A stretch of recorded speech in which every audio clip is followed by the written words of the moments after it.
হাতে স্মারকলিপি, চোখে শিক্ষা জীবন হারানোর চরম আতঙ্ক। রাজধানীর আদ্দিন উইমেন্স মেডিকেল কলেজের নিবন্ধন বাতিল ও হাসপাতাল বন্ধের সিদ্ধান্তে এখন মাঝদরিয়ায় ৩৫০ বিদেশি শিক্ষার্থী। নিজেদের ভবিষ্যৎ রক্ষায় স্বাস্থ্য অধিদপ্তরের দ্বারে দ্বারে ঘুরছেন তারা। আমি সব ফরেন স্টুডেন্ট একটা কলেজ থেকে অন্য কলেজ মাইগ্রেট করতে পারে না, না এই স্টুডেন্টরা না ইন্টার্নরা, আমাকে একটা ইনস্টিটিউশন থেকে শেষ করতে হবে সব। Our 7 years of life will be invalid.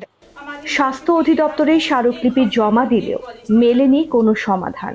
ফলে এক বুক হতাশা নিয়ে ফিরে গেছে শত শত শিক্ষার্থী।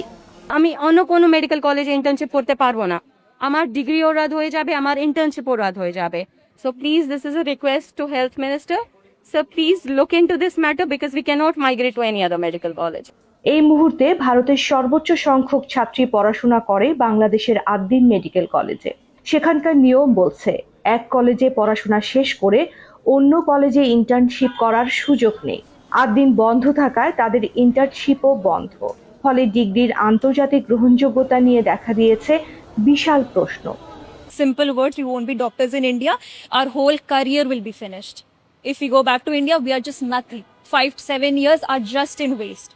আদ্দিন চালু করে কিংবা অন্য কোনো উপায়ে ইন্টার্নশিপ চালিয়ে যাওয়ার ব্যবস্থা করুক সরকার, এমন দাবি বিদেশি ছাত্রীদের।